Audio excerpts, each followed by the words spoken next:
വലിയൊരു അംഗീകാരമാണ് കിട്ടിയിരിക്കുന്നത്. എങ്ങനെയാണ് ഈ പുരസ്കാരത്തെ? എനിക്ക് എക്സൈറ്റ്മെൻ്റ് ആണ്. ഈ പറയുന്ന പോലെ ആദ്യമായിട്ടാണല്ലോ ഇങ്ങനെ ഒരു നാഷണൽ ലെവലിൽ നിന്നൊക്കെ ഒരു റെക്കഗ്നേഷൻ വരുന്നത്. അപ്പോൾ അതിൻ്റെ ഒരു എക്സൈറ്റ്മെൻറ്റ് ഉണ്ട്. ഒരു മൊത്തത്തിൽ കോളുകൾ എടുക്കണോ, ഫോൺ ഹാങ് ആകുന്നു, വിളികൾ പറച്ചിൽ, ഭയങ്കര സന്തോഷം, എക്സൈറ്റ്മെൻറ്റ്, ഭയങ്കര പ്രൗഡ്. അങ്ങനെ ഇങ്ങനെ പ്രത്യേകിച്ച് സൗദി വെള്ളമൊക്കെ പോലത്തെ ഒരു സിനിമ അങ്ങനെ ആ ഒരു ഗ്രോത്തിലെത്തി നിൽക്കുന്നു എന്നുള്ളതാണ് എൻ്റെ അൾട്ടിമേറ്റ് ഹാപ്പിനെസ്. എക്സ്പെക്ട് ചെയ്തിരുന്നത് ഇങ്ങനെ ഒരു സിനിമ നാഷണൽ അവാർഡ് എന്നുള്ളതല്ല, ആ സിനിമ ക്രിട്ടിക്കലി അക്ലെയിം ചെയ്യപ്പെടും, അല്ലെങ്കിൽ ഒരുപാട് നാടുകളിൽ, നമ്മൾ ഇന്ത്യയല്ല പുറത്ത് നാടുകളിൽ ലാംഗ്വേജ് ബാരിയർ ഇല്ലാണ്ട് ഡിസ്കസ് ചെയ്യപ്പെടും എന്ന് പറയുന്നൊരു വിശ്വാസം നമ്മൾ ഈ സിനിമയുടെ ആദ്യ സമയം മുതൽ, ഇപ്പം എഡിറ്ററുമായിട്ടാണ് ആദ്യം ജാവയുടെ എഡിറ്റിൻ്റെ സമയത്താണ് ഇതിൻ്റെ ഒരു പ്ലോട്ട് പറയുന്നത്.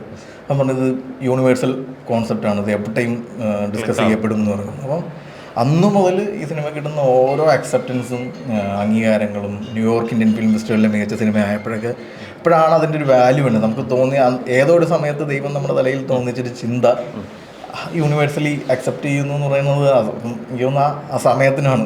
നന്ദി.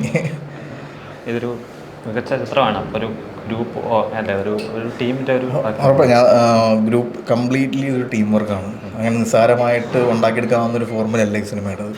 അതിന് ഭയങ്കര ഫ്രഷ്നെസ് കാസ്റ്റിങ്ങിൽ വേണം, ട്രീറ്റ്മെൻറ്റിൽ വേണം, അതിന് ഭയങ്കര ജീവനുള്ള ഫ്രെയിമുകൾ വേണം, ജീവനുള്ള കട്ടുകൾ വേണം, മ്യൂസിക്കലി നമ്മൾ അങ്ങനെ കേൾക്കാത്ത രീതിയിലുള്ള മ്യൂസിക് വേണം എന്നൊക്കെ പറയുന്ന ഒരു രീതിയിൽ നിന്നാണ് സൗണ്ട് ഡിസൈൻ, കോസ്റ്റ്യൂംസ് ഒക്കെ, മേക്കപ്പ് ഒക്കെ ഒന്നും നമുക്ക് അതിപ്രസരമില്ലാത്ത രീതിയിൽ തോന്നണം എന്ന രീതിയിലാണ് നമ്മളിത് ഡെവലപ്പ് ചെയ്ത് തുടങ്ങിയത്. അപ്പം അൾട്ടിമേറ്റ്ലി എൻ്റെ ഹാപ്പിനെസ് എന്ന് വെച്ച് കഴിഞ്ഞാൽ ശരൺ വേലായുധനെ പോലത്തെ ഒരു ക്യാമറമാൻ, അല്ലെങ്കിൽ നമുക്ക് ജീവനുള്ള ഫ്രെയിം വേണമെന്ന് പറഞ്ഞപ്പോൾ, അല്ലെ സൗദി എന്ന് പറഞ്ഞ സ്ഥലം പ്രേക്ഷകൻ അവിടെ പോയതുപോലെ തോന്നണം, കോടതിയിൽ പോയതുപോലെ തോന്നണം, അങ്ങനെ വർക്ക് ചെയ്ത ശരൺ, അത് എഡിറ്റ് ചെയ്ത നിഷാദ്, അതിലുള്ള ആക്ടേഴ്സിനൊക്കെ ജീവൻ കൊടുത്ത കോസ്റ്റ്യൂംസ്, മേക്കപ്പ്, സൗണ്ട് ഡിസൈൻ, കോടതിക്കൊക്കെ ജീവനുള്ള കോടതി. ഞാൻ പറഞ്ഞത് എപ്പോഴും പറയുന്നത്, കോടതി ഇനി ഈ സിനിമ ആയിരിക്കണം പല സിനിമകളിലെ റെഫറൻസ് എന്ന് പറഞ്ഞപ്പം സാബു ചേട്ടൻ, പ്രത്യേകിച്ച് നിർമ്മാതാക്കൾ ഇങ്ങനെ ഒരു പ്ലോട്ടിന് ഒപ്പം നിന്ന്, ഏകദേശം നമ്മൾ ആ സിനിമ ഇറങ്ങിയിട്ട് ഇപ്പോൾ 1 വർഷം 1.5 വർഷം ആയെങ്കിലും നമുക്കതിന് മുന്നിൽ 2.5 വർഷത്തെ ജേണിയുണ്ട്.